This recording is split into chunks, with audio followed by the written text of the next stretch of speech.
এই পিঁপড়াটাকে অনেক দূর থেকে ফলো করতেছিলাম, ও জন্য খুব তাড়াহুড়ো করে কোথায় যাচ্ছিল। পরে ফলো করতে করতে হুট করে দেখি যে ওর কিছু বন্ধুরা একটি শিকার করেছে, একটি তেলাপোকা। সেটি দিয়ে তারা দুপুরে লাঞ্চ করতেছে। ও সেই লাঞ্চের মধ্যে শরিক হয়ে গেল। কিন্তু আমার প্রশ্ন হচ্ছে, এত দূর থেকে ও কিভাবে এই সিগন্যালটা পেল যে ওর বন্ধুরা এখানে শিকার করতে পেরেছে এবং সে ঠিকই তার টার্গেটে পৌঁছে গেছে।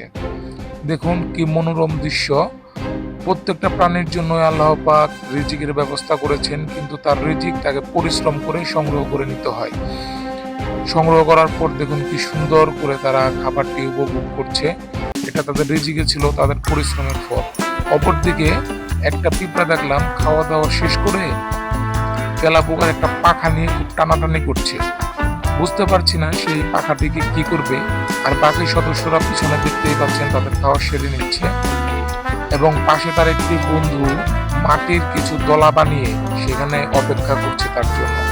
সে এই পাখাটি নিয়ে অনেক কষ্টে সেখানে পৌঁছায়, কিন্তু পৌঁছানোর পর কিছুক্ষণ ওয়েট করলাম, কিন্তু আর কোনো অ্যাক্টিভিটিস দেখতে পারলাম না।